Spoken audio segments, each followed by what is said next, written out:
Chapter 3, the Second Law of Thermodynamics. In Chapter 2, we learned the first law of thermodynamics, which is about energy conservation. The mathematical equation is delta U equals Q plus W.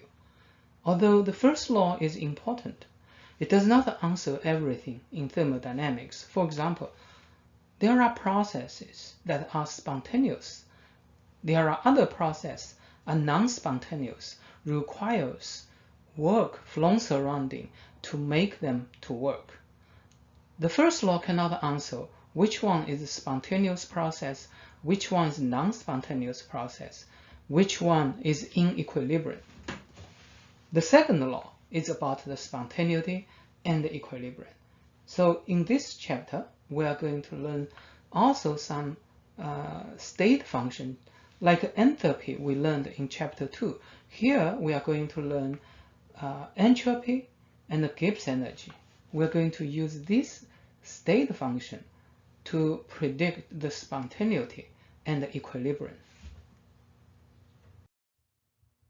Here shows some examples of spontaneous and non-spontaneous processes.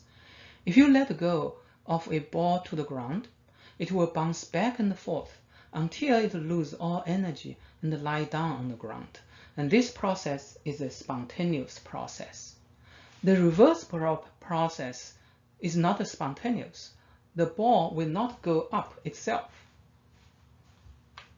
Another example is when a certain gas is stored in one container, and when you open the valve, the gas will expand to the other side until both sides has the same pressure, and this process is a spontaneous process. The reverse process is not spontaneous unless you do work to it. For example, you add a vacuum pump to let the gas on one side goes to the other side.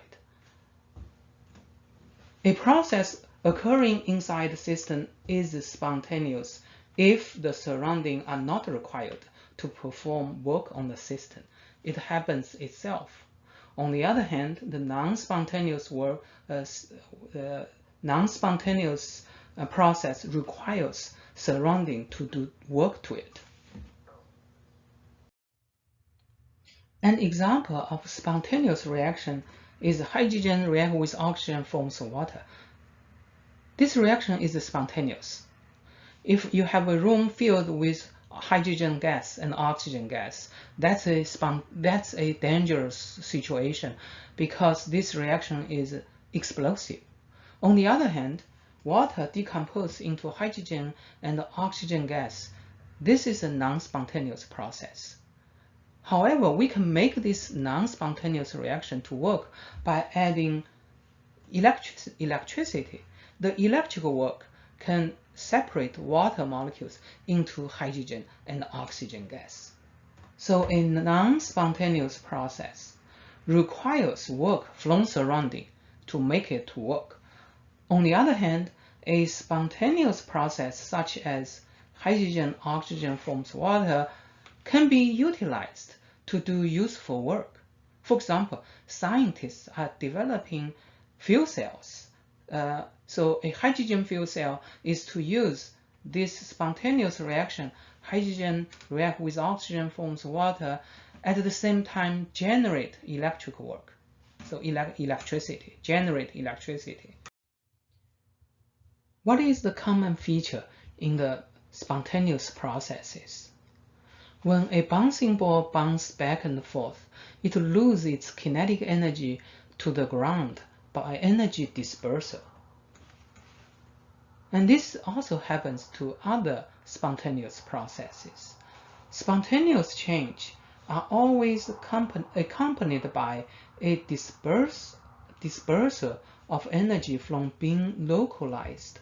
In this case, is the kinetic energy of the ball to be spread out to the larger space. A measure of energy dispersal is specified by entropy change. The second law of thermodynamics is closely related to the study of a heat engine. A heat engine is a system that can convert heat into work. It turns out that a heat engine must include two reservoirs, hot source, cold sink. At high temperature, the engine absorbs heat and do work to the surrounding.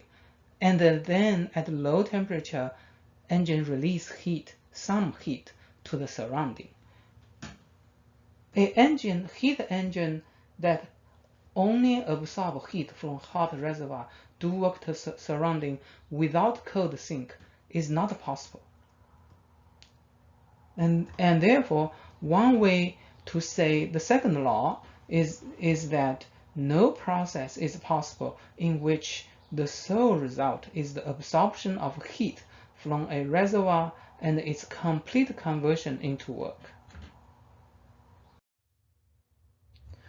In the last slide, we showed the Kelvin's version of second law of thermodynamics. An equivalent way to say the second law is that heat does not flow spontaneously from a cool body to a hotter body. The study of engine efficiency leads to the conclusion that the entropy of an isolated system increases in the course of a spontaneous change. The entropy change is greater than zero. We're going to see in the next few slides. An idealized heat engine is called a Carnot cycle. The Carnot cycle involves 4 steps: isothermal expansion, adiabatic expansion, isothermal compression, adiabatic compression. In the first step, the temperature T1 is constant, and the expansion system expand, do work to the surrounding, and absorb heat. Okay, so the system absorb heat from high temperature source and do work to the surrounding. The work equals the area under this isotherm. The second step is adiabatic expansion. So Q is 0, and it does work to the surrounding, and the work equals the area under the adiabatic expansion curve. And the delta U is negative because it does work to the surrounding. So it consumes internal energy. Temperature goes down from T1 to T2. Now engine is at a low temperature, all right? And at a low temperature is compressed. So when it's compressed, the work is done by the surrounding, and it's opposite the sign, which equals the area under this isotherm. And at the same time, it releases heat to the surrounding. Okay, this is Q1, this is Q2. And the last step, the system is adiabatic compressed. So because adiabatic Q is 0, and the work is done by the surrounding, so that work increase internal energy, so temperature goes up from T2, go back to T1. This finish the one Carnot cycle. So the net effect is the system absorb heat from high temperature source, release some heat at a low temperature, and at the same time do work to the surrounding. And the net work is the area, shaded area here. Here is the detailed analysis of the Carnot cycle. Again, we have 4 steps: isothermal expansion, adiabatic expansion, isothermal compression, adiabatic compression. And the net effect is that the system absorbs heat at the high temperature source, releases some of heat to the low temperature sink, and at the same time do work to the surrounding. The efficiency of the heat engine is defined as the net work done to the surrounding divided by how much heat absorbed from high temperature source. Now you may ask, why is not the total heat instead of just the heat from the high temperature source? The reason is a better engine should convert most of heat absorbed from high temperature source to the work to do the work to the surrounding. So you don't want the engine waste heat to the surrounding, okay, at a low temperature. So the less heat is wasted at low temperature, the better the engine efficiency. So we want to see how much work is done by the heat absorbed from high temperature source. So now let's look at each steps. Step 1 is isothermal. Isothermal means delta U is 0. And because it's isothermal expansion, work is negative, nRT, N is 1, one more, RTT is high temperature, T high, ln V2 over V1. And heat is the opposite, so it's the positive RT and ln V2 over V1. And second step, adiabatic expansion. So adiabatic means heat is 0, and therefore delta U equals W. And delta U is calculated by N CV delta T. So here N is 1, delta T is T cold minus T high. Because it's adiabatic expansion, so we know that it's a cooling process. Temperature go from T high to T cold. And W equals delta U because Q is 0. And the next step is isothermal compression. Again, isothermal means delta U is 0 and W is negative nRT ln V final minus initial. If you compare the first and the third, the difference is one is at high temperature, one is at low temperature. Okay, and also V2 divided by V1. All right, so here is V2, here is V1, and V4. Okay, here is V4, and here is V3. Okay, and it turns out that these two ratios, okay, are opposite, and so they give you, so this will becomes positive V2 minus V1. Okay, the last step, adiabatic compression. So adiabatic means Q is 0 and delta U will be NCV delta T. So now the temperature goes up from T cold becomes T high. So T high minus T cold, and W is the same. So we have all 4 steps. So next we add all the work together to give you the net work. And you can see here the second step, the fourth step, they have opposite sign, same value, opposite sign, cancel each other. And the first and the third step cannot cancel each other because one is high temperature, one is low temperature. So we get this equation. So R negative R T high minus T low, T cold, ln V2 over V1. So that's the W net work. And W delta U is 0 because these two cancel each other. And also it's not surprising because it goes back to itself. So after 4 steps, it go back to the original state, and the internal energy, the state function, must be 0. Okay, and the Q, if you add these two together, you get R TH minus T cold ln V2 over V1, and so that's the total heat. Okay, this is total heat, this is total work. So according to the equation to calculate the engine efficiency, so we should have negative, okay, work is R T high minus T cold times ln V2 over V1. That's the net work done by the system, and divided by Q high. So let's see here, this one is how much heat absorbed in the first step from high temperature source. So we divide by R HTH ln V2 over V1. So natural log cancel each other, R constant can cancel each other. So we get high temperature minus cold temperature divided by high temperature. And that's the engine efficiency. Okay, so you can see here, as long as it's a Carnot cycle, all right, it only depends on the temperature, high temperature and low temperature, the engine efficiency. So let's see some conclusions in the next slide. In the last two slides, we defined engine efficiency as the negative W, which means the net work done by the system to the surrounding, divided by how much heat absorbed from high temperature source.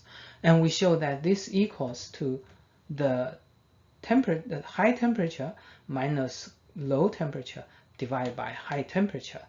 In other words, the engine efficiency is only determined by the two temperature. Okay, now because all steps in Carnot cycle are reversible, and so the conclusion is all reversible engines have the same efficiency regardless of their construction. All right, another conclusion from this equation is that if Tc cold temperature is 0, then engine efficiency is 1. 1 means 100%.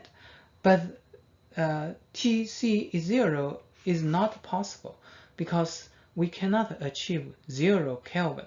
Okay, 0 Kelvin cannot be achieved, and therefore we can say no engine can achieve 100% efficiency.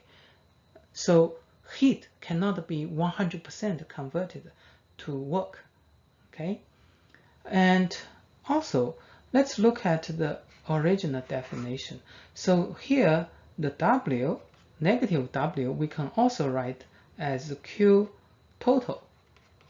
Okay, because when you do a Carnot cycle 4 steps, the system go back to the original state, and the delta U is 0 after 4 steps. All right, because U is a state function, so when it go back to the initial state, delta U is 0, and therefore Q plus W is 0. So negative W equals total Q, and therefore engine efficiency we can write as Q high plus Q cold. So that's the total heat, which equals negative W, divided by Q high, and that should equal to T high minus T cold divided by T high.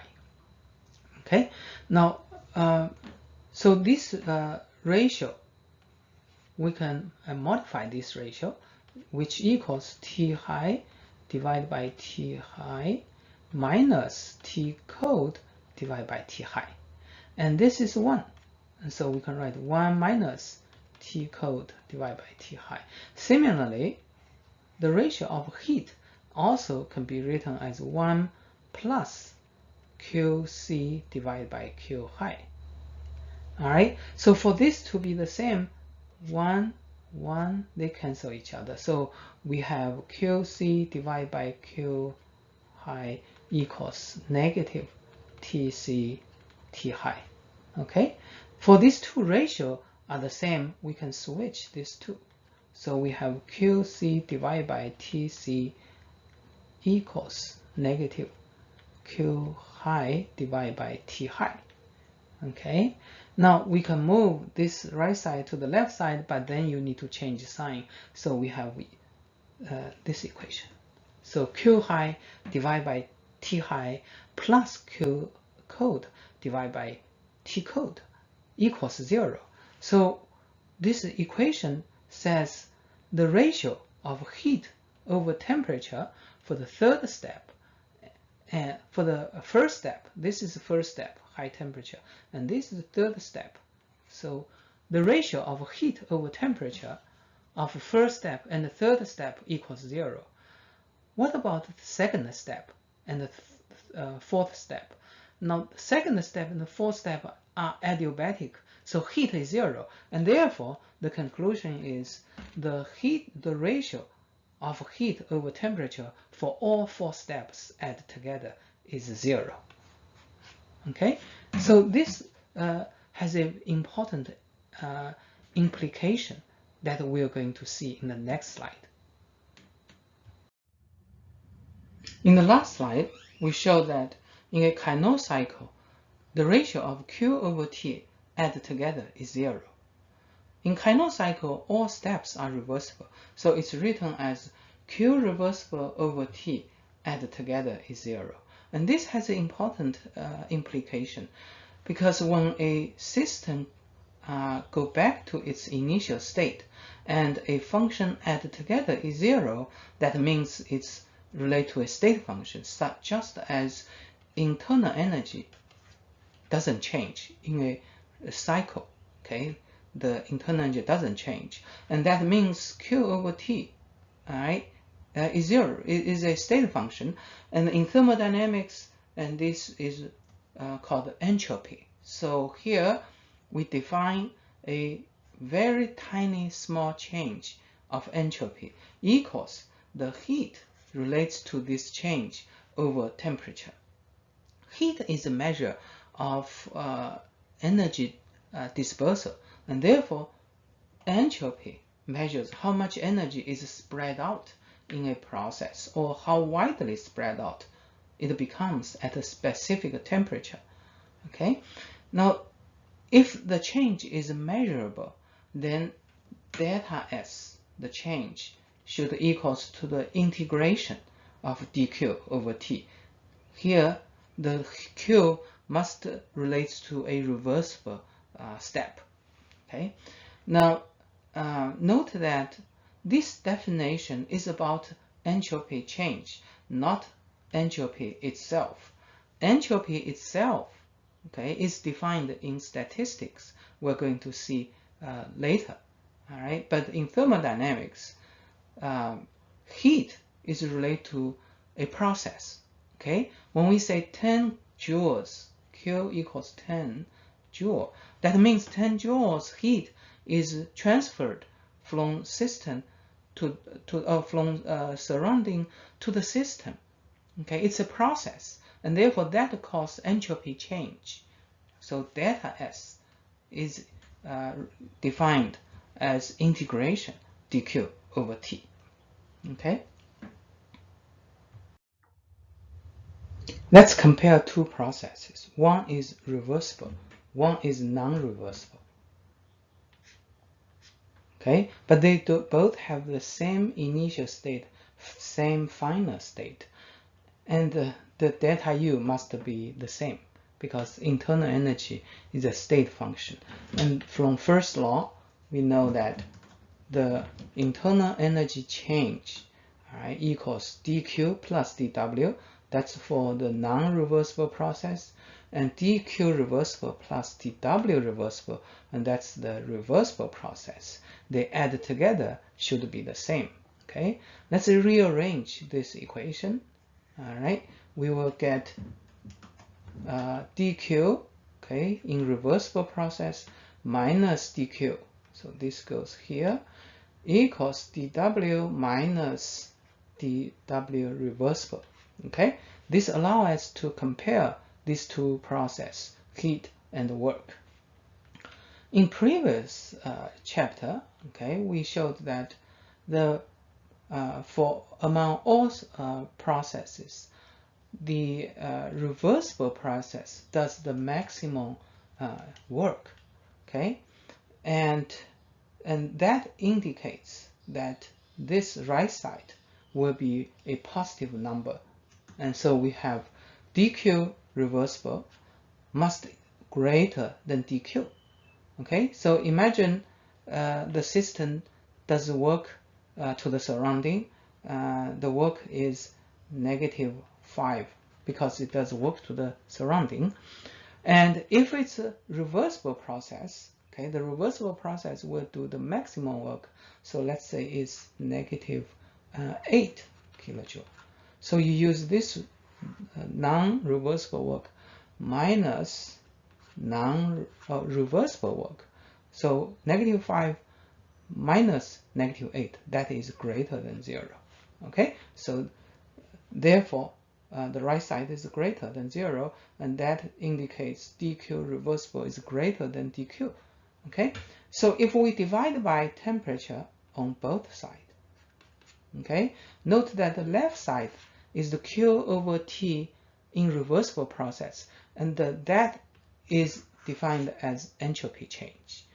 Okay, remember Carnot cycle, all steps are reversible, all right, and the Q over T added together is 0. That defines an entropy change. But if it's not a reversible process, then Q over T is not entropy. Okay, so here we have this important equation. Entropy change from this equation.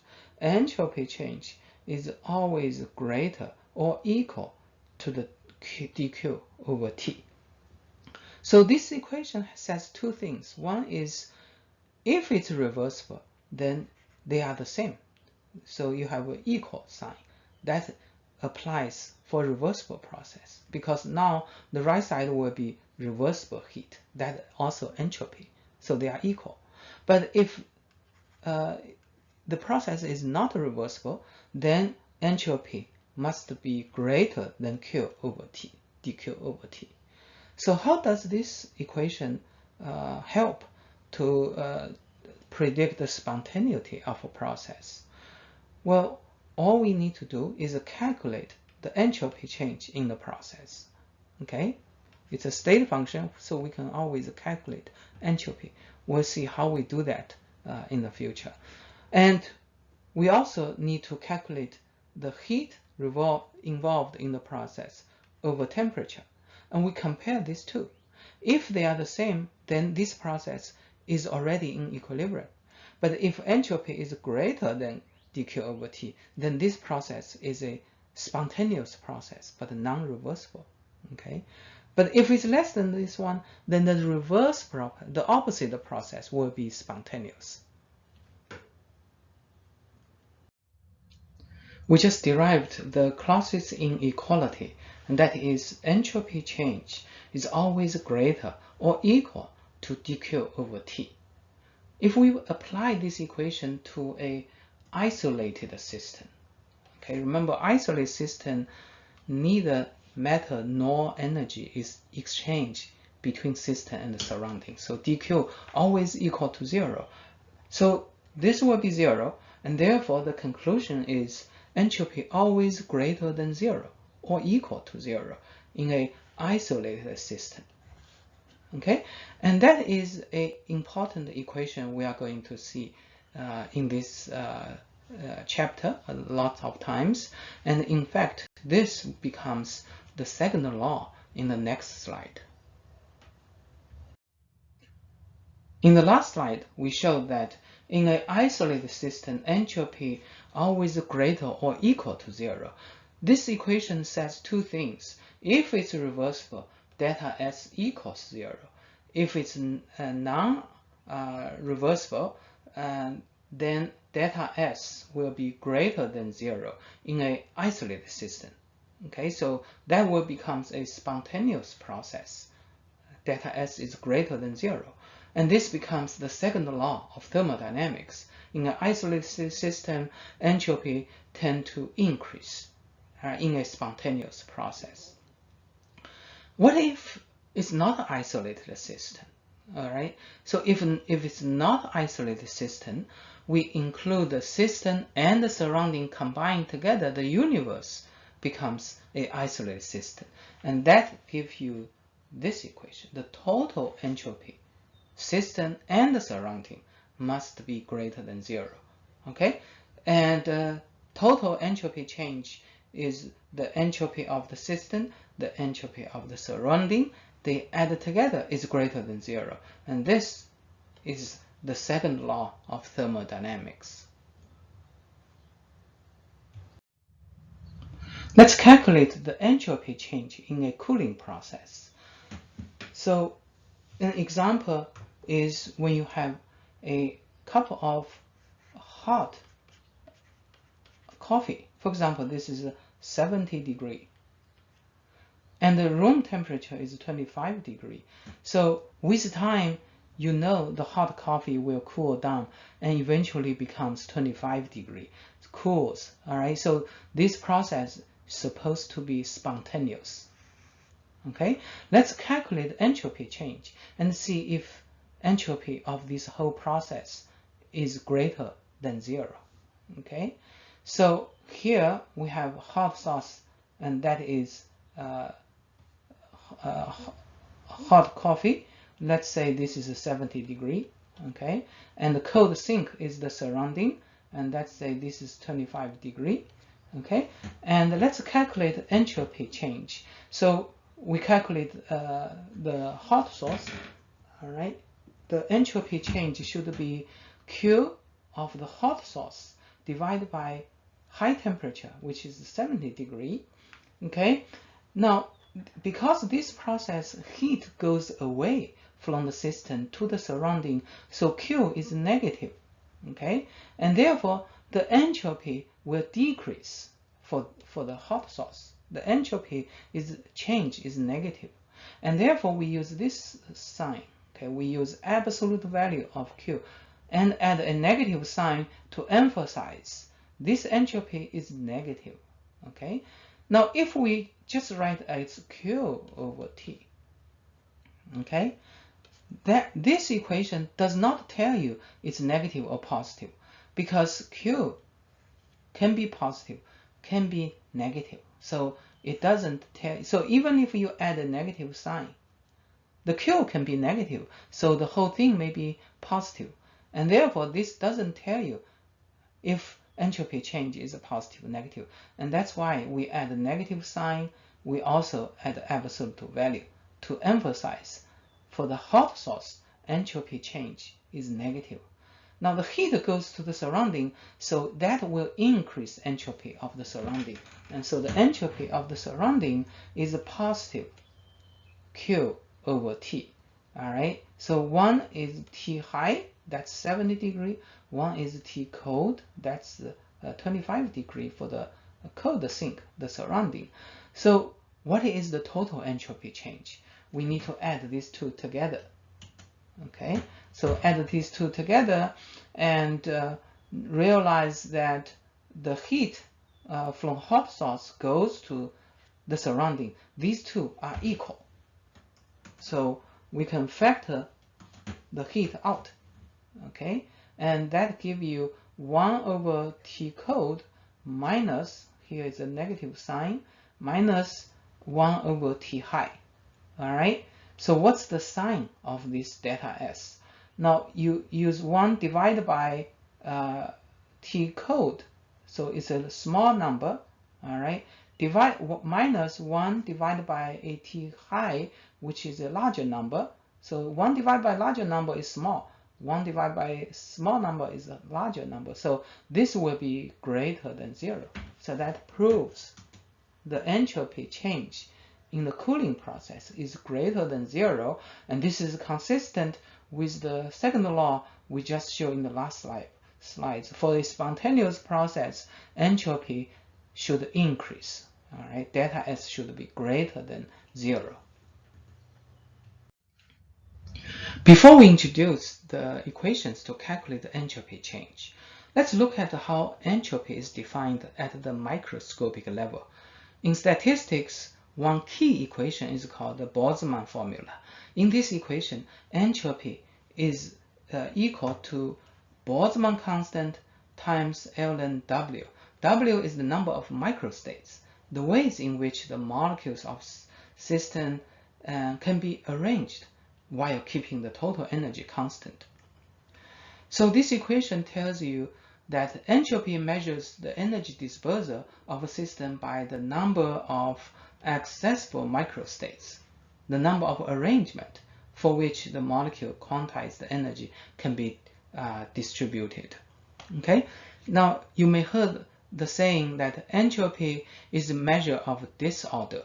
Okay, so this equation says entropy is determined by the number of possible microstate. So if a system has a lot of available microstates arrangement, then the system seems to be disordered, and therefore we can say entropy is a measure of disorder.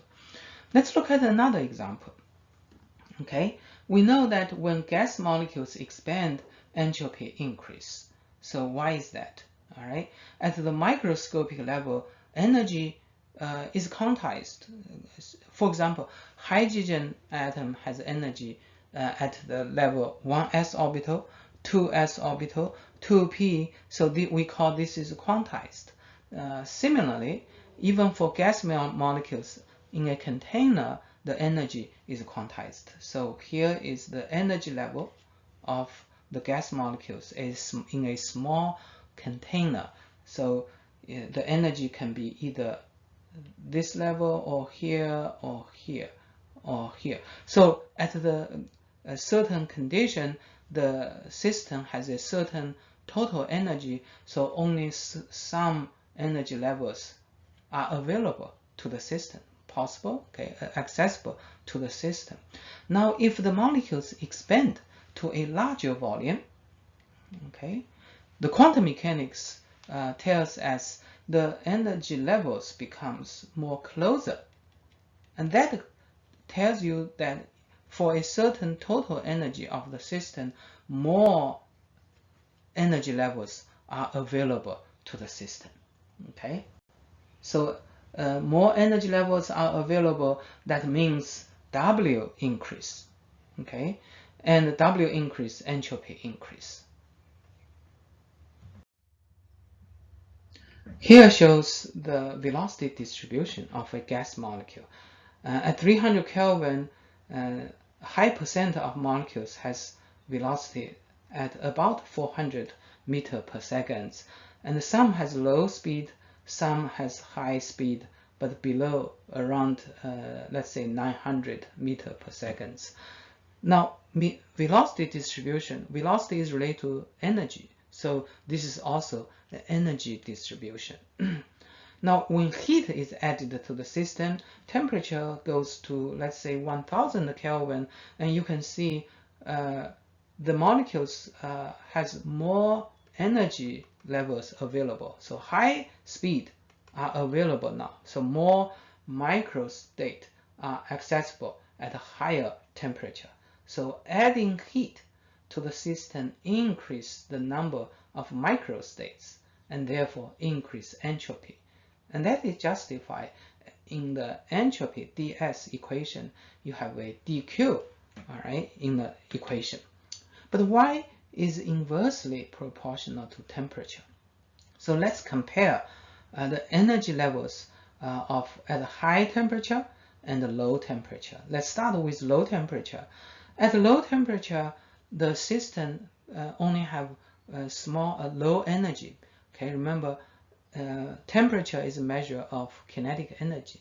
So low temperature, low energy of the system. So in this case, we only have very few microstate is available to the system.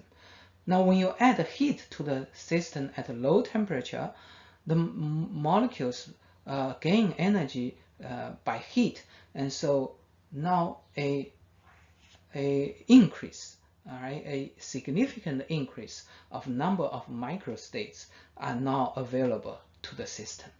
Okay, that increase entropy. So now, if we look at the high temperature, okay, at high temperature, there are already a lot of microstates available. And now when you add the same amount of heat, although the number of microstates increase, but the increase is insignificant compared to the increase of microstate at at low temperature. And therefore, even though you add the same amount of heat, the increase of microstate at low temperature is significantly greater than the increase of number of microstate at high temperature. And that's why in the definition, entropy is inversely proportional to the temperature. We already see the general equation to calculate entropy change. For a very small change, delta S equals Q reversible divided by temperature. For a measurable change, we need to integrate the dq over temperature. Okay. Now, next we're going to see some special cases and how we can calculate the entropy change. In fact, the simplest case is when this temperature is constant. Because when temperature is constant, we can move out of the integration, and what we get is just dq, or just q over t. So constant temperature, delta S equals q over t. All right. Now this is similar to when you calculate work. In general, work is calculated by integration negative pressure times volume change.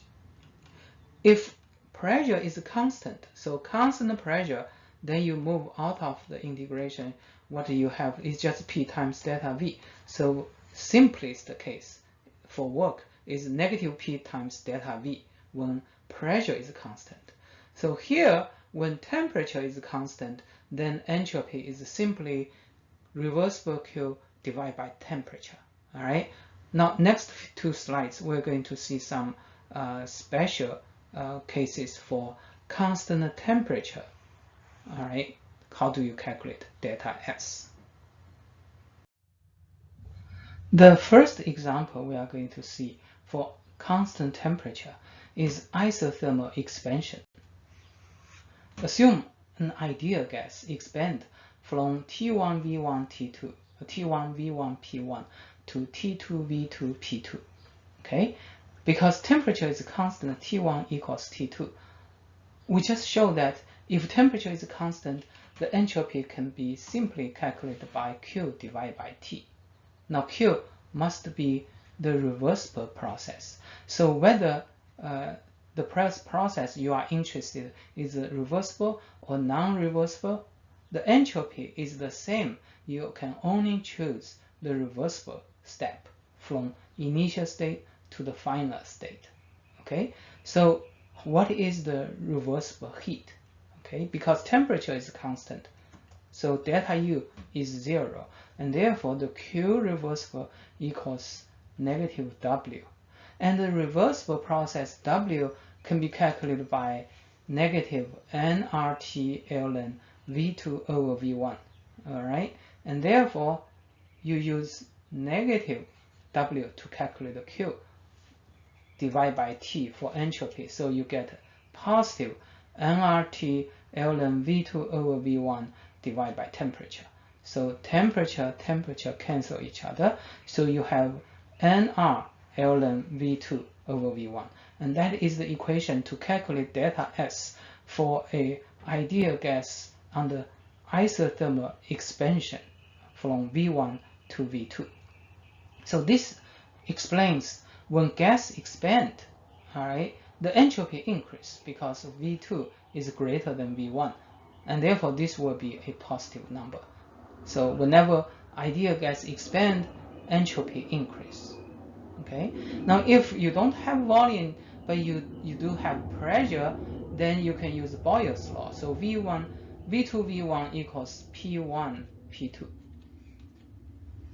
Okay, so you can have nR ln P1 P2. That's also the entropy for the isothermal expansion. If you use P2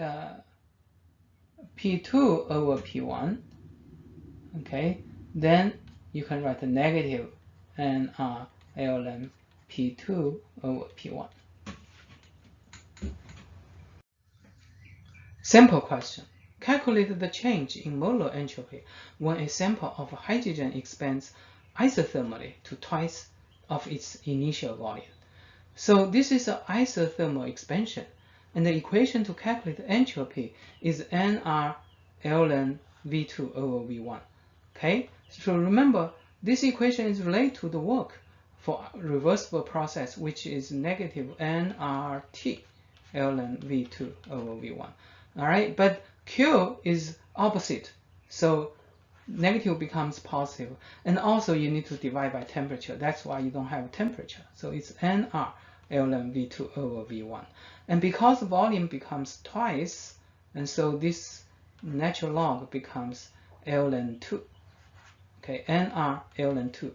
N is 1 mole times gas constant ln 2 give you 5.76 joule per Kelvin per mole. All right, so when the volume increases twice, the entropy increase by 5.76 joule per Kelvin per mole.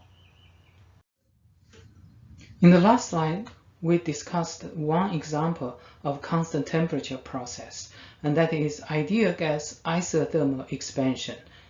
All right, so the equation is nR ln V2 over V1. A second example of constant temperature is the surrounding. Okay, so imagine you have a chemical reaction.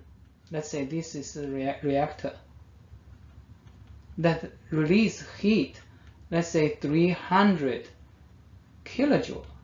Okay, so it releases a lot of heat to the surrounding. But how does that heat affect temperature of the surrounding? Probably none, because surrounding is huge.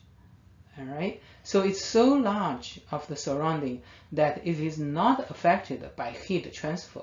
Any change in surrounding is considered isothermal, reversible, adiabatic, or isobaric. And so because the surrounding is also always considered a constant temperature, the entropy change can simply calculate by Q surrounding divided by T surrounding. Okay, you don't need to integrate because it's always a constant temperature. So in order to calculate the surrounding entropy, you need to find the surrounding heat, how much heat in the surrounding. Now usually you may not know surrounding heat, you know system, but heat of the system, heat of surrounding always opposite. Whenever heat goes from surrounding to the system, one is positive, one is negative. Same thing is the other way. So if you know the system heat, the surrounding will be negative heat of surrounding, and therefore you can calculate the surrounding entropy by negative Q system divided by T surrounding. All right. Sample question. Calculate the entropy change in the surrounding when 1 mole of water is formed from its elements under standard condition. The standard formation entropy is negative 286 kilojoule per mole.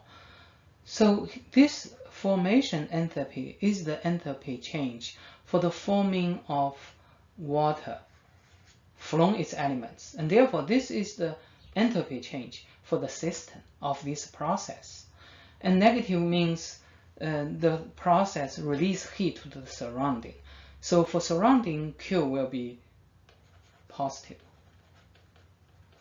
286 kilojoule.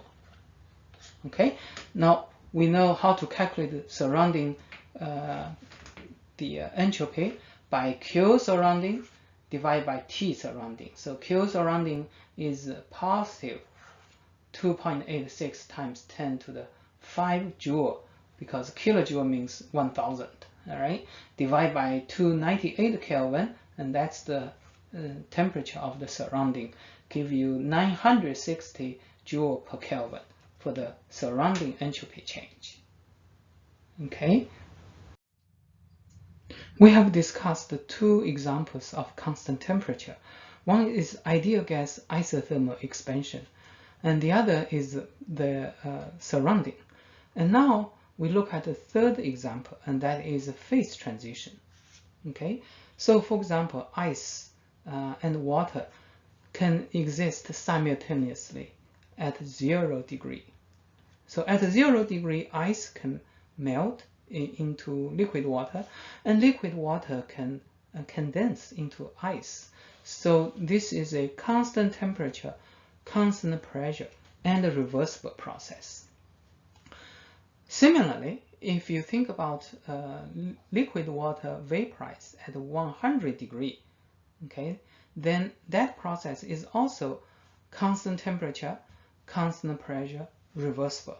All right, so because it's constant temperature for the phase transition, the entropy change is just Q divided by T. All right, now because it's also constant pressure, so Q equals delta H, and therefore we can write at phase transition the delta S transition, all right, equals the phase transition enthalpy change divided by phase transition temperature change. Now let's think about ice melt. So ice melt into liquid, and this process needs heat. So you have to give heat to ice so that it can melt. So when the system absorbs heat, Q is positive. So delta H is positive, and therefore delta S is greater than 0. So ice melt increase entropy. So entropy increase when ice melt. How do you explain this at the microscopic level? At the microscopic level, ice is a solid, so the atoms or molecules has their fixed position. They have little freedom. But when it forms liquid, water molecules can move more freely, so it has more freedom, a more microstate, and so entropy increase, becomes more disordered. So in entropy increase for ice to melt. Similarly, for liquid, vaporized becomes gas phase, molecule becomes more disordered, right? So more microstates, and then entropy should increase. On the other hand, when liquid condense into ice, it becomes less freedom, okay, has less freedom, and more ordered. Entropy will decrease, so delta S will becomes negative. Here shows some examples of entropy change of phase transition. For benzene, the vaporization enthalpy is 30.8 kJ per mole. That's how much heat is required to vaporize benzene 1 mole. And the vaporization temperature, the phase transition temperature, is 80.1 Celsius. And you can use this equation to calculate the entropy change, which is 87.2. Hydrogen sulfide, on the other hand, absorb heat at the phase transition 18.7, very different, all right, from benzene. And the temperature is also very different, okay, the phase transition temperature. But when you calculate the entropy change, this is very close, 87.9. In fact, most substance at the phase transition, the entropy change is very close. And this is summarized by Trouton's rule in the next slide. The Trouton's rule says that many liquids give approximately the same standard entropy of vaporization, which is 85 joule per Kelvin per mole. All right. The reason is that when liquid vaporize, they become gas phase. If the pressure is not too high, the gas phase can be considered as ideal gas. So whether it's benzene or hydrogen sulfide, when they vaporize, they give you the same volume, same number of microstate, and the entropy should increase the same amount, unless the liquid phase are very different. For example, some liquid may form strong molecular interactions such as hydrogen bond that will deviate, give you entropy change deviate from 85 joule per Kelvin per mole.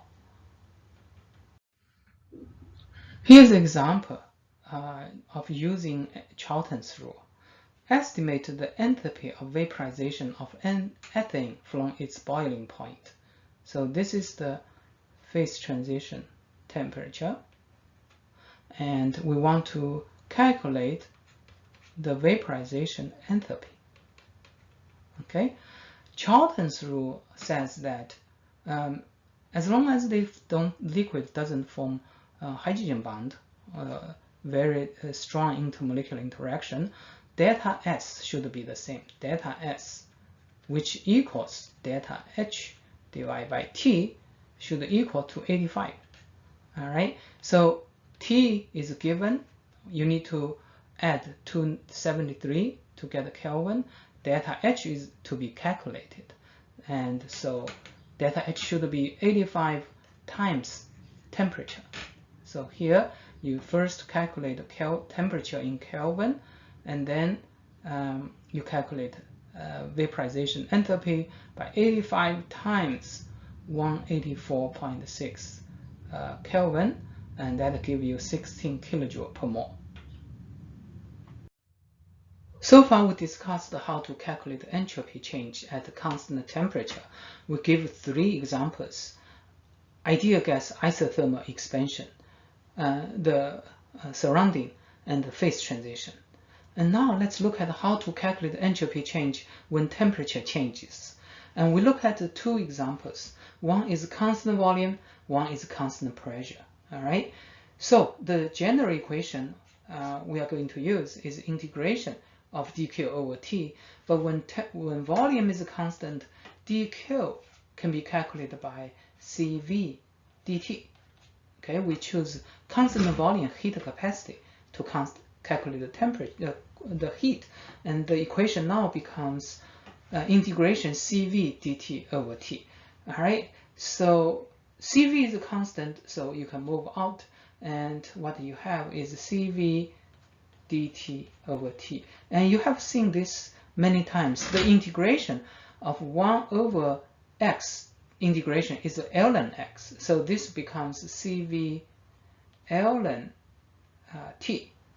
All right, so if t1 goes to t2, you use cv ln t2 minus ln t1, and that gives you cv ln t2 over t1. Okay, now most commonly cv, okay, we can replace by n cvm. All right, so the final equation for constant volume is n cvm ln t2 over t1. All right, so that's how you calculate constant volume entropy change when temperature change from T1 to T2. All right, what about the constant pressure? So constant pressure, you use the same method to calculate. So here, Cv becomes Cp, NCVM becomes NCPM ln T2 over T1. All right, so that's the entropy change.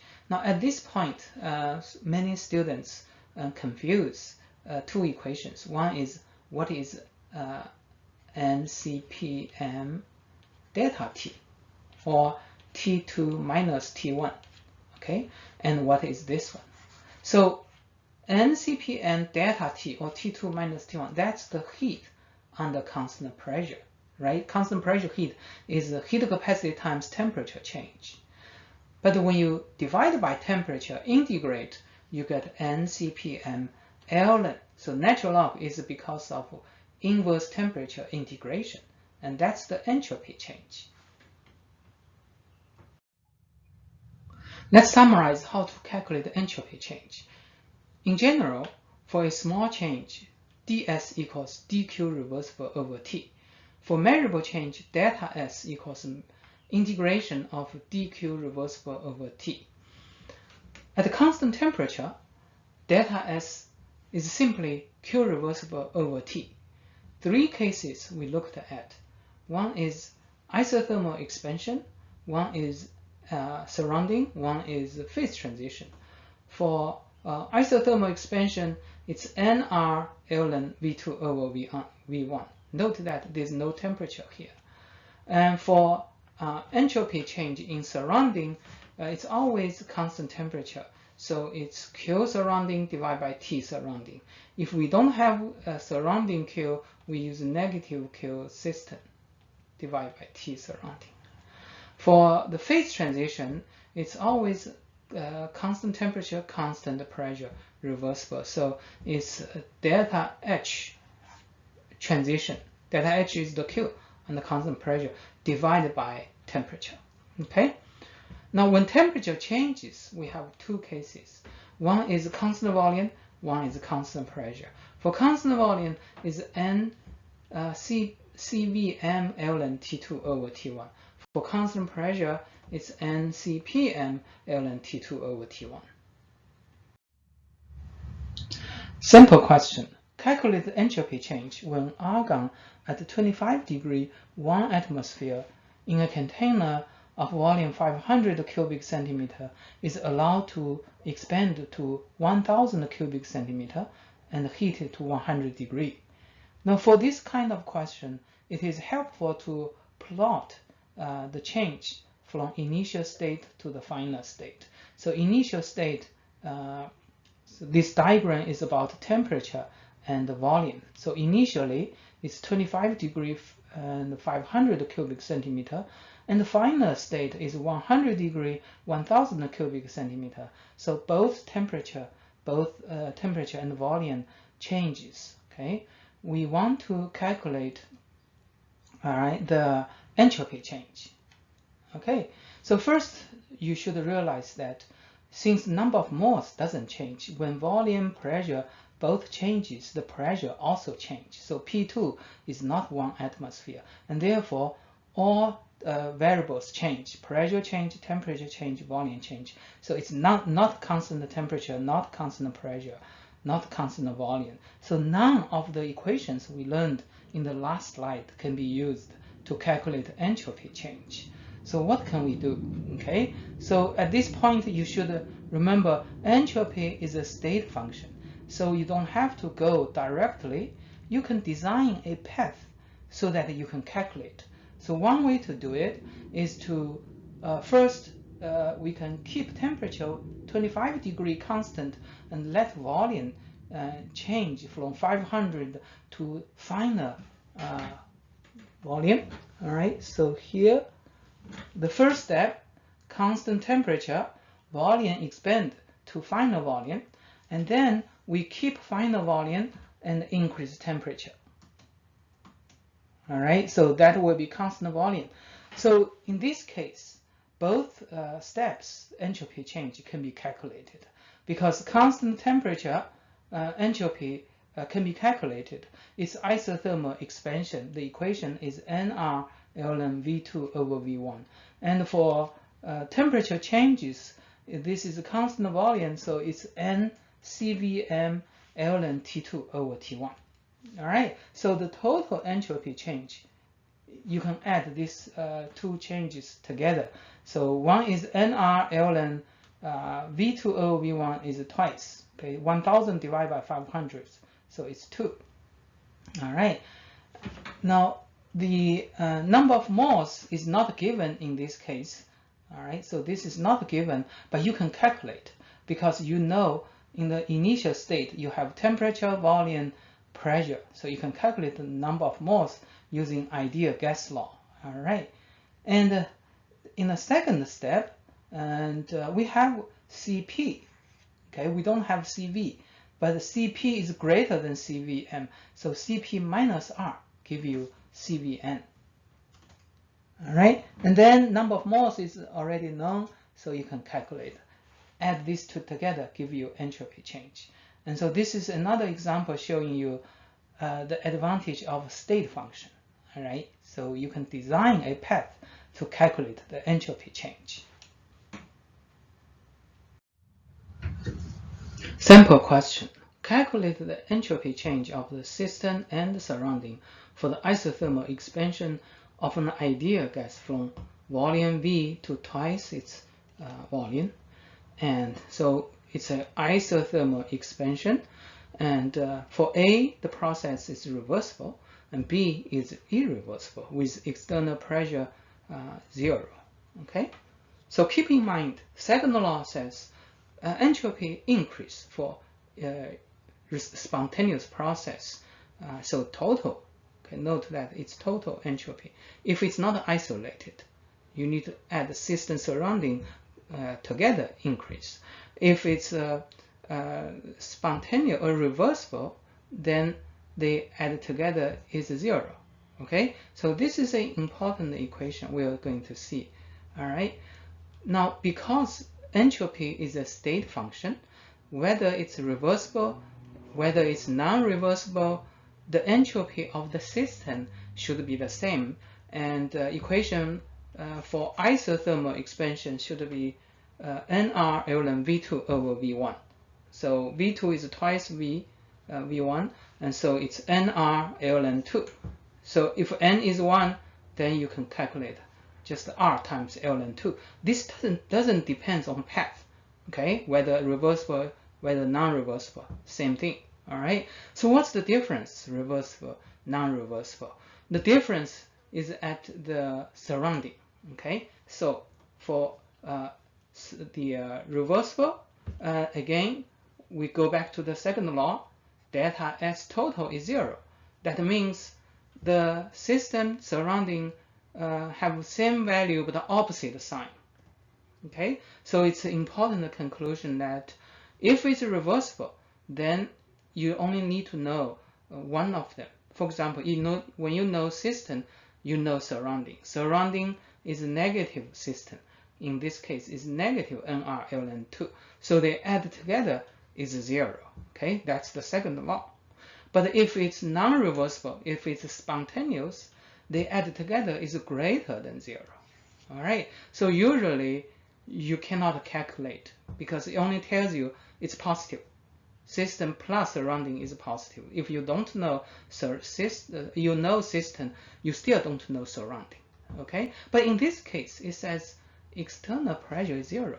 So if external pressure is 0, that means work is 0, right? And also it's isothermal, so that means delta U is 0. So work is 0, delta U is 0, so Q is 0, and therefore the entropy for the surrounding is 0. So the total entropy then is just the system entropy, which is nr ln 2. Continue with the last question. If the process is not isothermal, but reversible and adiabatic, what is the entropy change? Okay, now because it's adiabatic, means Q is 0. So when Q is 0, entropy of the surrounding is 0. So we know the entropy of the surrounding. And because it's reversible, so the total entropy should equal change is 0. And that means the system is also 0 because they add together is 0. All right. In this chapter, we learned the second law of thermodynamics. There's a third law of thermodynamics, which says the entropy of all perfectly crystalline substance is 0. Okay, at 0 Kelvin. Now, this is not surprising because entropy is a measure of disorder. All right, so when the temperature goes to 0 Kelvin, then all thermal motion ceases. And in the most stable state of an element, the atoms are arranged in a regular uniform array. There's only one microstate. Okay, everything becomes perfectly ordered, and therefore entropy is 0 at 0 Kelvin. Okay, 0 Kelvin. Now, what's the significance of this third law? Now, with the 0 Kelvin, 0 entropy, we have a reference. Okay, so we have this 0 Kelvin, the entropy is 0. So if we know delta S, then we know the absolute value of entropy. Okay, because we know at 0 Kelvin, what's the entropy? Okay, entropy is 0. So we have a starting point. We can calculate entropy at any temperature, the absolute value. Now compared to enthalpy, okay, remember we said enthalpy is complicated. We don't know absolute value of enthalpy, and therefore that's why when we want to calculate reaction, standard reaction enthalpy, we don't use the equation of absolute value of enthalpy of the product minus reactants, because this absolute value, we don't know it. All right. Instead, we use the formation enthalpy of the product minus the formation enthalpy of the reactants. Okay, that's the reason we do that. We let the reactants decompose into elements, recombine into product. So we derived this equation to use the formation enthalpy instead of absolute value. Okay, but the third law allows us to calculate the absolute value of entropy. So we'll see in the next slides about this. Here shows how we calculate entropys of a substance at any temperature. Keep in mind, the entropy change is calculated by integration of dq reversible over T. All right. So if we want to calculate entropy of a solid at a certain temperature, all right, then we use this equation, and the initial temperature is 0, and the final temperature is a certain temperature, and at 0 Kelvin, and the entropy is 0. So we start with 0. All right. So we calculate and this is a constant pressure. That's why you use Cp dt over T. Okay, and at a certain temperature, and that's how we calculate entropy. So instead of delta S, and that's S because initial state entropy is 0. What if we want to calculate entropy of a liquid? So if we want to calculate entropy of liquid, then we first let the solid increase temperature from 0 Kelvin until it's the melting point. Okay, so that's this term. Increase temperature until it melts. And then you have a phase transition. The solid becomes liquid. So that's the delta H over T. That's to calculate the entropy change for a phase transition. And then the liquid increase temperature. So you add a term that Cp dt over T from fusing temperature to the temperature you want to calculate for a liquid. All right, so that's how you calculate entropy of a liquid. But what if you want to calculate the gas phase entropy change? Then this temperature should be the boiling point, so or vaporization temperature.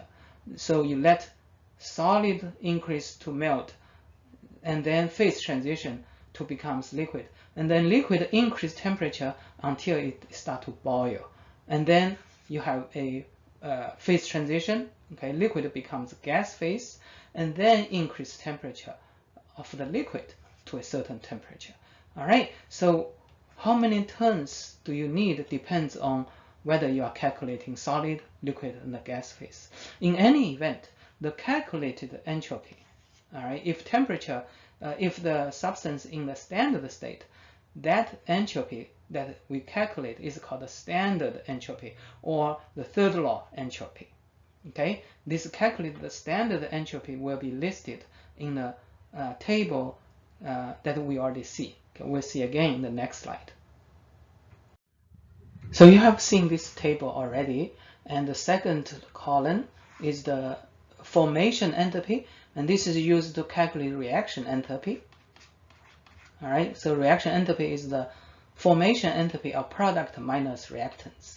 And note that for the elements, they are zeros.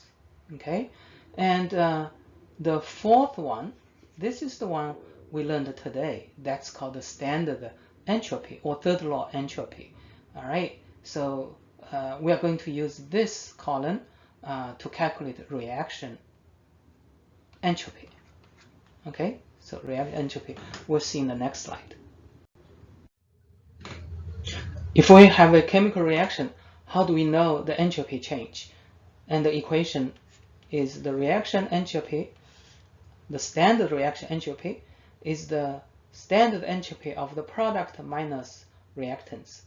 Compare with the enthalpy change. Again, this is the definition of enthalpy change. So you use standard enthalpy of product minus reactants, but we don't know these. Okay, we don't know them, and therefore we use formation enthalpy. But here we know the standard entropy, okay, from the table, so we can calculate. Simple question. Calculate the standard reaction entropy for the ammonia synthesis at 25 degrees. What is the change in entropy when 2 moles of hydrogen react? Okay, to calculate the reaction entropy, we use the standard entropy of the product minus reactants. So using the table we just see, we can find out the standard entropy for ammonia is 192, for nitrogen is 191, for hydrogen is 130.7 joule per Kelvin per mole, and therefore we can calculate the reaction entropy. The product, note the product is 2 moles of ammonia, so 2 times 192 minus 3 times hydrogen minus nitrogen 191, that give you negative 198.7. Okay, what does this mean? This is negative. Okay, remember entropy is a measure of disorder, so negative means it becomes more ordered. Okay, so let's look at the reaction. 1 mole of nitrogen gas, 3 mole of hydrogen gas. So the total is 4 moles of gases. The product 2 moles. So 4 moles becomes 2 moles, and the reaction forms product. It becomes more ordered. All right. If the product becomes more molecules, then it becomes more disordered. So in this case, it becomes more ordered, and the delta S is negative. Now also it says, what is the entropy change for 2 moles of hydrogen? The reaction assumes 3 moles. Okay, note that this is 3. So what we calculated is the entropy change when 3 moles of hydrogen react. All right. So to calculate 2 moles, you need to multiply by 2 over 3, and that gives you negative 132.5 joule per Kelvin.